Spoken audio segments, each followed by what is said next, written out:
This is a WCPT Civil Rights Snapshot. Earl Lloyd was the star of West Virginia State's basketball team, leading them to 2 championship games in 1948 and 1949. Due to Lloyd's success, he was drafted by the Washington Capitals in the 9th round, and October 31st, 1950, Lloyd became the first black player to play in the NBA. Joining an all-white team was intimidating, but my teammates were immediately welcoming, said Lloyd on the experience. However, some fans, even some commentators, were not so kind, one even using a racial slur during Lloyd's first game. Lloyd spent 9 seasons playing in the NBA, ending his career with the Detroit Pistons in 1970. After playing, Lloyd stayed in Detroit, becoming a scout and then later an assistant coach of the Detroit Pistons before breaking the color barrier again, becoming the first black head coach in the NBA. Lloyd was inducted into the NBA Hall of Fame in 2003. Please stay vigilant about our civil rights. The fight is never over.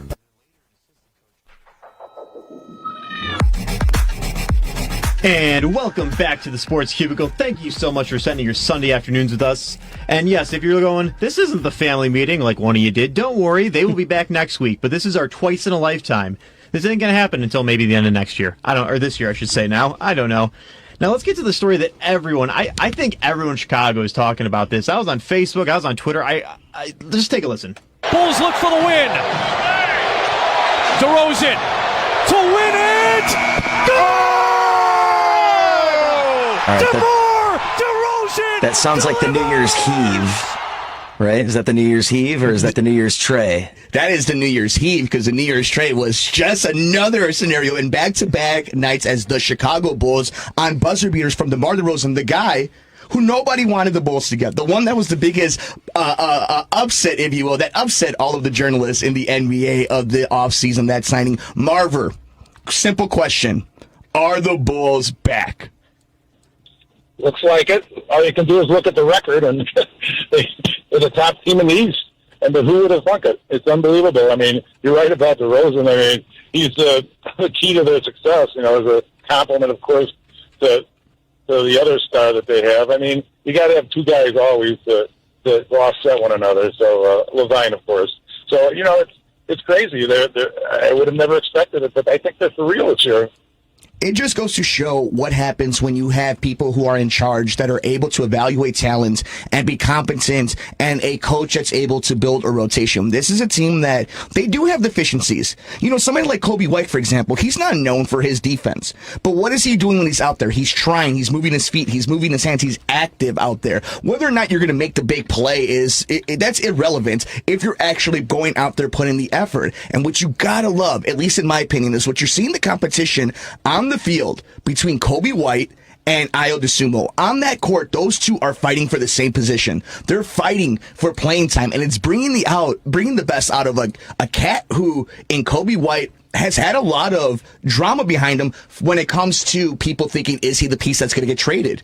Is he going to be the piece that's kind of left out with all these new moves? And then you have Ayo, who a lot of people thought this was a lottery pick until U of I stumbled against Loyola, and all of a sudden he's a second rounder. There are dogs on this team. DeMar DeRozan was traded for Kawhi Leonard and essentially forgotten when they won the title. You would think a guy like that who essentially, other than Vince Carter, was the Toronto Raptors. So you got guys on this team right now who want to win. And I think if for a lot of Chicago, what's really exciting is these back-to-back games with DeMar. They're in every single game. And it wasn't until that 2010-2011 team that you've seen something like this. I don't know about you, Devin, but when you're watching this Bulls team, you see the excitement, you see the talk on social media. What are your feelings? You know, we're making this shtick, are the Bulls are back, but obviously this is a team that can compete. What are your feelings almost halfway through the season on your Chicago Bulls? I mean, very valid point that this does remind me of the Derrick Rose and Joakim Noah era back, when I was in high school. That's the team I remember. I was like super, I don't know about you guys, I was super little to the Michael Jordan era, but I knew he was the king. But I'm definitely seeing a much better team and a team that is hungry. But as we're looking at this Eastern Conference, we got the Nets, the Bucks, and the Heat. This is a very close race for first place here. I mean, this is anyone's teams. And as I've been saying with the Bulls, their biggest gripe is they always, I don't know if they slow down or don't play their best against these worser teams. But you need to just kind of, go into every game with the same mindset as Matt Nagy, as that sounds for me to say. This is something that I'd like to see with the Bulls here. But I'm liking what I'm seeing right now. They're having a lot of fun games, and people that aren't even sports fans. Like my old boss was posting about the game last night. I'm like, I'm like, you've never seen a sporting event in your damn life, Laura. What are you talking about here? But it's definitely nice to see a team that's got us going exciting here, and especially with the Bears and the Blackhawks. Right now, to see a team that's actually performing and winning and is exciting, I think this is something nice that the city of Chicago needs. And you just brought up something interesting, and Paulie and I have talked about this before when it comes to the growth of Justin Fields. The Bulls right now, games matter, wins matter, losses matter, playing time matters. This Giants game that we just saw with the Bears winning, right? Other than Robert Quinn getting the record, which shout out to him. I mean, he earned it in 16 games too, by the way. So anybody who wants to say that the extended season might have played something into it, that's a different conversation. But you look at what the Bulls are doing. Every single time DeMar has hit a game-winning shot, it matters. It's part of development. Every single time Zach LaVine wins a game like this, he's part of a roster like this. It matters. This is a guy who hasn't been to the playoffs. Same thing with Vucevic. These guys are learning on the spot, and this is what we're talking about, consequences, about games of consequences, where you could talk about, oh, should have Andy Dalton play this one? What about Nick Foles? What does it matter if you're not making the playoffs? Repetition matters. You beating bums, and I say that lightly because everybody in the NBA can ball, right? But when we're talking about in perspective of the league, if you're supposed to beat a team, you need to beat them. Whether you're coming back from behind, whether you got a 20-point lead, you're learning all these different things. You're learning different situations. And I think for Bulls fans, it's no longer like, how far can this team go? It's, what does this team need to do to solidify it going far? 773-763-9278. Please give us a call. We want to know your thoughts on Chicago Bulls here. And again, one thing I'm seeing a lot, Mercado, with the Bulls is a lot of these games, they're essentially, I said last night, they're kind of a little too close for comfort, in my opinion, here. And that might be one thing the Bulls need to step up on their offense. And Paulie and I have talked about this before on different shows when it comes to COVID is a big thing in the NBA right now. Teams are being ravaged. So not only do you have to win the games you have to win, this is a team that's winning these games without Alex Caruso and without Lonzo Ball. So, I mean, Paulie, you watching this team, you're interested in this team. How impressed are you that they're doing it at different points without their entire starting team? And when you have seen them, they played good against the teams like the Brooklyn Nets. Well, you must be reading my mind, because I was going to bring up that they've been winning these recent games without Ball and Caruso, but just broke by Casey Johnson of the Tribune. I believe he's still with the Tribune. He was saying that Lonzo Ball has been taken off the injury report, so he should be back soon. Might be playing tomorrow against the Magic. There's nothing been confirmed about that. But a tough stretch coming up here. I mean, yes, Orlando should be a winnable game at the United Center tomorrow. Then you got to wait until the end of the week, and you get that rematch against the Wizards, who have that bad taste in their mouth after what happened last night. But then you go on the road to Dallas. You got Brooklyn, Golden State, at Boston, at Memphis. That's going to be a grind, ending with that Martin Luther King Day game on the 17th against the Grizzlies on the road. So, we'll see what this Bulls team is made out of, but right now they're in the top of the power rankings in the East right now, and really could be a contender when we're talking about, maybe we're getting a little ahead of ourselves here, but, when was the last time you considered the Bulls as a legit contender in the Eastern Conference? An exciting contender, and Marver, I'm going to throw it to you about this one, because I think this team, as I was saying earlier, is going to be something that they just need to solidify themselves. They're already in a position. They've given them enough cushion where they should be a playoff team, but they're going to have to make a move. And I think it's not going to be the most drastic of moves. I think this is a move more for depth and for a veteran to come in, help get rebounds, help solidify the baskets, and to be somebody that could basically be 5 fouls. And Marver, if you're right now AK and Mark Eversley, what are you looking for? Are you looking for a veteran? Are you looking for a big? Are you being aggressive in the trade deadline, knowing full well you might have a legit shot at winning title number 7? Oh, I think they do need a banger, out of this Rodman type, but somebody, like, I agree totally with the rebounding concept. I mean, they were even playing this, recently without their coach, and they were winning. So, I think that a big would really help them. Another big. Don't you think so? I think it's probably the move that they need to. I've always looked at somebody like a Thaddeus Young type, where you're looking for a veteran that's going to get bought out. And you're looking for somebody that still has miles under them, but is playing for an organization that just needed the contract in order to make space for the next few years coming up. And I think the Bulls have the front office, and we've learned this. They're going to make a move. They're going to be aggressive. They think it's going to be better for their franchise and for their roster. And mind you, all this is going on, and you know who's having quietly a season that's going to make him a boatload of money? And that's Zach LaVine. This is a guy who's going to get a max deal next year. And that's what this team is doing. So they're going to have to be creative. And there are going to be guys that you do like on the team that are going to be on the chopping block, like a Javonte Green or a Derrick Jones Jr. But I think this Bulls team has put themselves in a position right now. They could be creative, and they could also be aggressive. And I think for all of us at this point, it's just a matter of how healthy can you be? Not just COVID related, but can you avoid a catastrophic injury? And if somebody else in the Eastern Conference is going to stay 100%. Is Philadelphia one bad move away and one bad foot from Joel Embiid from not being relevant? What about Brooklyn? How much confidence do you have in the Brooklyn Nets? That's where we're at now at this point as Bulls fans. Almost at the halfway point of the season. We're talking about all-star games. The Brooklyn Nets have the best player in the league. But are you confident Kyrie Irving is only being able to play half his games, those being on the road, going to be enough to help gel with that team? We've seen the matchup that the Bulls match up pretty well against Brooklyn. But what happens when you play a lesser team, quote unquote, like Miami?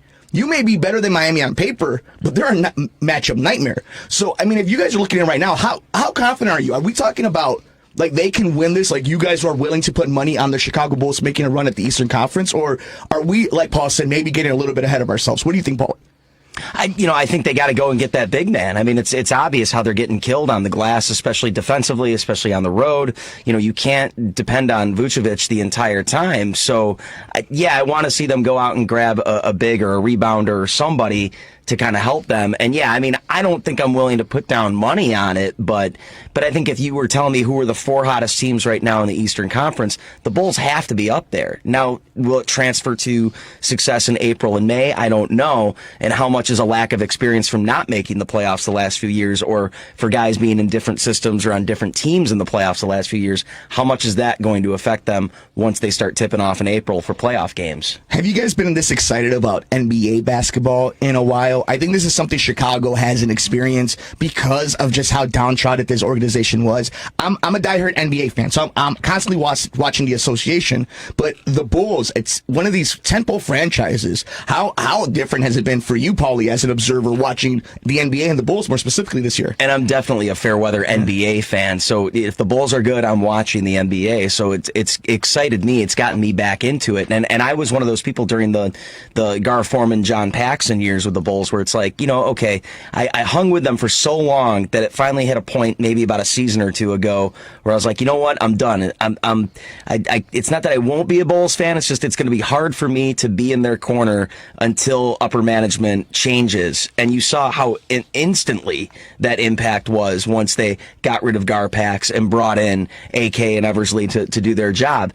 Billy Donovan too, a competent coach, probably the first one since Thibodeau that they've had. So, I think when you talk about that, it's, it has me excited, and I don't want to put all my eggs in one basket, but I also want to see sustainable, repeated trips to, the Eastern Conference semis, at least for the next few years, and maybe beyond that if they can sustain that. The family meeting will be back right here on WCPT next week, but we are here bringing in the new year on the Sports Cubicle. We are enjoying the Chicago Bulls, the number one team in the Eastern Conference. The Chicago Bears found a win, whether it's meaningless or not. It is a win in the National Football League. And of course, earlier on today, we were able to remember Jeff Dickerson and talk a little bit about John Madden. We'll actually do a little bit more on John Madden on the other end of the show. But I wanted to bring it up to the audience. Where can the people of the Sports Cubicle reach us? Because I want to know, is DeMar DeRozan a legitimate MVP candidate? We know Giannis is always going to be there. We know LeBron's always going to be there.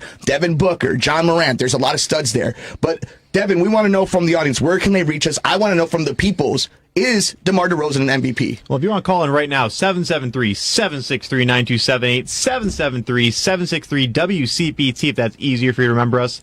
We're on Facebook. I got it up here. So you can find us at WCPT820 on Facebook.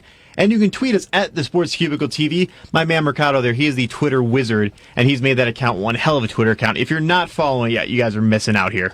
And we really want to be a part of this conversation. We'll throw it to the marvelous one right now, the scout of the show, the coach of the show, Marver. What is he in the conversation for MVP? And if he's not, what is it going to take for DeMar DeRozan to be a legitimate contender, a legitimate bidder for the MVP conversation in a stacked NBA full of superstars? Well, it has to do with how your team does, I think, a lot. And, it will be thrown the current Greek freak who is the current MVP. it would be very interesting to see the Bulls play Milwaukee in a series.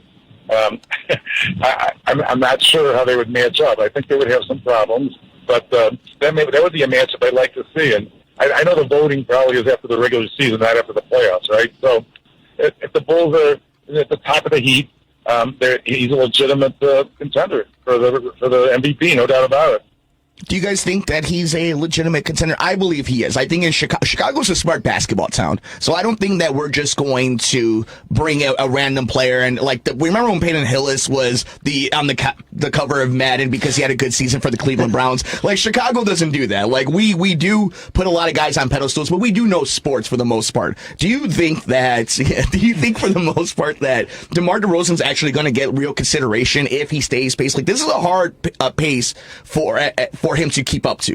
Like, DeMar's been a great player. DeMar is a great player. These are MVP numbers. I mean, if I had to ask you guys, do you really think that this is sustainable for him, an MVP season? And if he does sustain it, what do you think, Paul? Do you think he's actually going to be in real consideration for most valuable player? Well, what's real consideration? Like top 5, top 10 in voting? Top 3. Top 3? No, I don't think so. And I think especially because I think they're going to lean towards the favorites. You're talking about a year where Curry's having the Warriors playing lights out again. Yeah. You're talking about, who knows what James Harden or Kevin Durant's going to do, and will they cancel each other out? I don't know. But also, once Ball and Caruso are back in form, will that take away some of DeRozan's, the dependence on DeRozan? But, we talk about DeRozan and the legitimate MVP candidacy, but who was the player of the game last night? And it was Levine with his 30 points. So I think there's just way too much on this team where it's not really one valuable player on this team. I think it's a valuable team, a cohesive unit of guys that maybe takes away from DeRozan to be the superstar, whereas other teams like a LeBron or a Curry or a Durant kind of have to be in that role and have to be kind of launched into that status to be the lead scorer, to be the guy that they depend on to take the final shot all of the time. You do bring up a good point, and I'll throw to Dev on this one. Who is the alpha on the Chicago Bulls? I do think that these two don't necessarily have a ego. I think they are willing to distribute to one another and play off of each other, but usually you do know who the number one is. And I think Zach LaVine is probably the better player, but I think this is DeMar's team. I agree with you. And you say, who is the alpha? I think based on the fact that we've seen a few of these buzzer beater shots from DeRozan this year, who's the guy that's going to have the ball in his hands? Whether they draw it up that way or it ends up being that way, it seems like that's the guy that wants the shot at the end. So I think DeRozan is the quote-unquote alpha dog, but at the same time, I think LaVine is your lead scorer. What do you think, Dev? Like, if you had to put not who's the face of the team, but who's the alpha of the team? Well, that's a very good question here. I got both their numbers up in here, and they're pretty much identical right now here. And my thing is, does anyone have to be the face of this team? As a current White Sox fan, I'll bring it back to 2005. Paul, who is the face of that team? Was it your Paul Konerko? Was it your Mark Burley? Your John Garland? Your Jermaine Dye? There was no one face there. There's no one guy, but I'd say Konerko just because he had such a lights-out season that year, though. He was, 40. But you talk about Bobby Jenks, but he wasn't even up before the 4th of July that year. And think about how much of the lore he is of that 05 team. It goes into what you guys are saying, like, history's going to decide who the face of this organization is, right? Like, who the face of this team. If this team makes it to the finals, if this team makes it to the conference finals, history will tell us who the alpha was. Because you could say the same thing about, like, LeBron was the best player on the Miami Heat team, but Dwayne Wade was like the alpha of that team. Even with Shaq and Dwayne Wade, Dwayne Wade was a baby, but he not only was the best player, he was the alpha of that team. And I think, Marver, if you had to guess, watching all the basketball you watch, all the Bulls basketball you watch, even the comp to the 05 White Sox, who's not the face of this team, but who's the alpha? Who's the bang dog of the Chicago Bulls? Only because he's been there longer. It might be Levine, honestly, because he's been there a little bit longer. So sometimes that counts in, but somebody's, they're more familiar with him because he's been with the team a number of years. But I don't think it'd be a tough call. I would pick him if I had to make a choice. And you do make a good point about the two of them. I mean, it's kind of like with the Nets. You have two great players, so it's probably going to go to somebody else like Curry or the Greek Freak or whomsoever for MVP. But I think I'm gonna vote for Levine on that one, guys. All right, guys, I did my research and I found the 2 top-selling Bulls jerseys. Number one's Michael Jordan, so that's a hands down. Okay, That's the face of this team still. Yeah. But Zach LaVine is number 2 in current Bears Bulls selling jersey. So I think that answers the question: who's the face of the team? Who sells more merchandise? We'll see how popular number 11 is next offseason if this Bulls team actually makes a run for it. But I'm fascinated because Chicago loves Bulls basketball. That is one thing that you could tell when the Bulls are not only good, but they're exciting. And I think that's something that we've been talking about the Sports Cubicle for a long time is whether you win championships or not. I mean, that's always the ultimate goal, right? But you're also looking to be entertained. You're also looking for people to be good at their job. And with the Chicago Bulls, they're going to give you a good product and they're coached really well. And I think that's all this city, that's all a fan base can ever ask for. And for a organization that has such a huge shadow to overcome in Michael Jordan, a team like this, whether they win number 7 or not, I think is not the point. It's going to be a team like this that's going to have to overcome something like that. It's not going to be a team that has the next LeBron James. Because if the Bulls ever get the next LeBron James, you know what the problem's going to be if they've never won number 7? Is this guy the next Michael Jordan? What you're going to need is a team that has not 1, not 2, but 3 All-Stars. People forget this Bulls team has 3 All-Stars on it. Like, how many times have the Bulls been on the other side of this? Where, like, you have it Derrick Rose, you're like, all right, we have our for sure All-Star. And maybe a borderline of Luol Deng and Joakim is beloved. But, like, you have 3 legitimate voted-in All-Stars on this team. There is a difference. And I think that's really exciting for a lot of Bulls fans. And I think it's going to be something that they're going to have to also learn is being the favorite, being a team that no longer is being slept on. Guess what? Milwaukee's not going to sleep on the Bulls. Giannis is going to come in and he's going to get his. Have you ever considered the Bucks a rival to the Bulls before the season? No, not before the season. I think those two organizations have never been good at the same time against each other. Like, although they met in the playoffs back, just not too long ago, like 5 years ago or so. And I think maybe in today's NBA, I don't think playoffs are where rivalries are born, but you really start seeing them really develop in like the second and third round. And I also think that the NBA is very friendly now with each other. A lot of these guys have the same agents. A lot of these guys are part of the same clientele.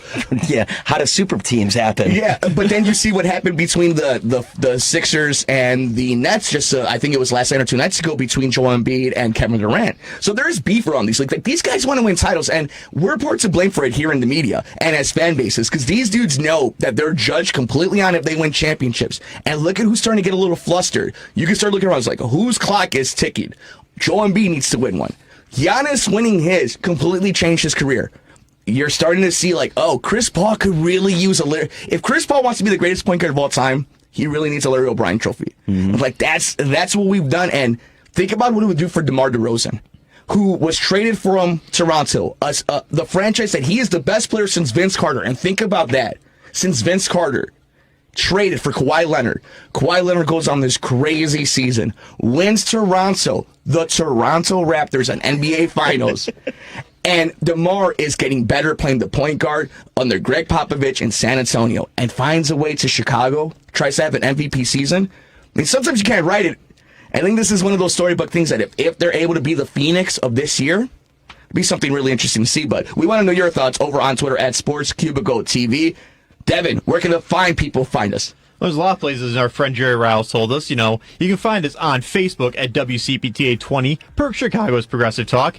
You can find us at Sports Cubicle TV. You can find us on YouTube at Mercado Airwaves. You can find us on the Rewind Sports 60s Roku channel, Fire Stick channel, on their app. I think if you look in the sky, that big glimpse satellite Jerry's got going on has all our ugly mugs and Mercado's beautiful mane on it. Jerry is Batman, basically. Essentially. It's insane. Paul Chivari, Mike Mercado, the marvelous one, Dan Marver, yours truly, Devin Tingle. Please stick around for the second hour. Got a great show.